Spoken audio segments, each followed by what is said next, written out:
Hugo Boss comenzó su carrera como un simple sastre de Metzingen, donde funda su pequeña compañía a los 33 años y con aproximadamente 30 empleados. En sus inicios, los talleres confeccionaron uniformes para policías y carteros.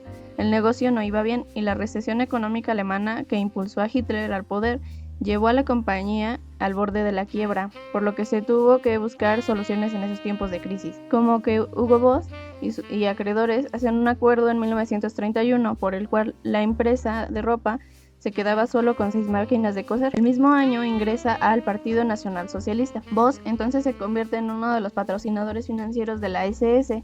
Aunque no hay evidencia de que se adhiriera a la doctrina nazi, tampoco hay evidencia de que no la siguiera. Hugo Boss afirmó en un anuncio de 1934 que había sido creador de los uniformes nazis desde 1924. Se convirtió entonces en el proveedor oficial desde 1928.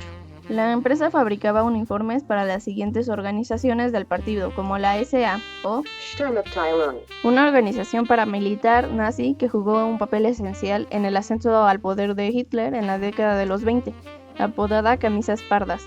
También fabricó uniformes para la SS o Schutzstaffel, que era el brazo armado del Partido Nacional Socialista. También para Hitlerjugend, o Hitlerismo Juvenil. También para la NSKK o Nationalsozialistisches Kraftfahrkorps, que era la división motorizada nazi y otras más. Durante la Segunda Guerra Mundial, mencionar cualquier cosa relacionada con la religión podía significar la muerte. Por lo tanto, el ejército adoptó como filosofía de vida y religión.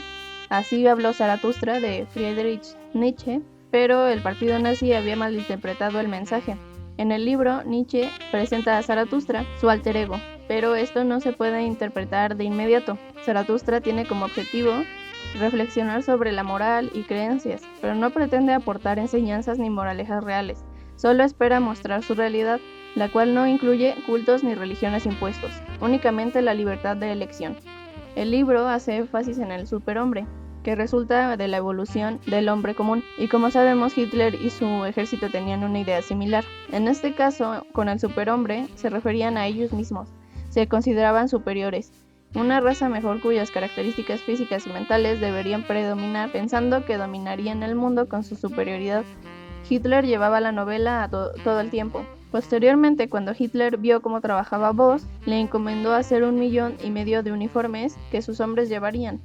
Una vez iniciada la invasión en Polonia, Boss compró una fábrica que lo convirtió en el dueño de la segunda empresa textil más grande de Alemania, y con ello logró realizar los uniformes. Le encomendaron trajes y uniformes baratos, pero con un detalle que terminaría de formar la imagen nazi: un bolsillo que tenía como objetivo resguardar su manual cerca del corazón, o sea, el libro de Nietzsche. Este fue editado en versión bolsillo, por lo que el bolsillo que tenía el traje era perfecto para acompañarlos en las batallas y hasta cuando dormían. El libro era casi sagrado. El dinero era cada vez más y la licencia que el Führer daba también, por lo que Boss no dudó en quedarse en el partido para presentar nuevos modelos. Recordemos que, nazi o no, la compañía antes estaba casi en quiebra. Es evidente que se aprovechó del poder del régimen.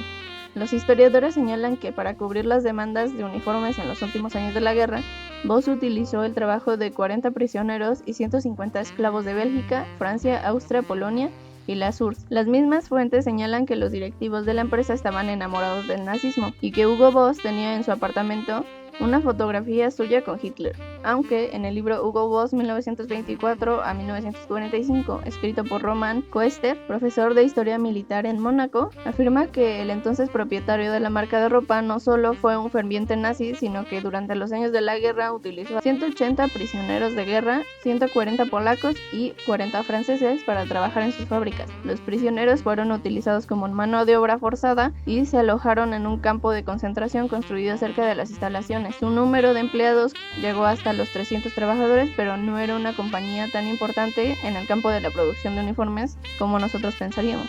Los detenidos eran en su mayoría mujeres, con un ritmo de trabajo agotador, que vivían con higiene y comida escasas. Sus condiciones empezaron a mejorar en 1944, un año antes del final de la guerra, cuando a petición de Hugo Boss, los trabajadores fueron trasladados a habitaciones más amplias y las raciones de alimentos se incrementaron, aunque a veces los trabajadores eran amenazados con ser llevados al campo de concentración. En 1946, durante la desnazificación, Boss fue citado por su pertenencia al partido.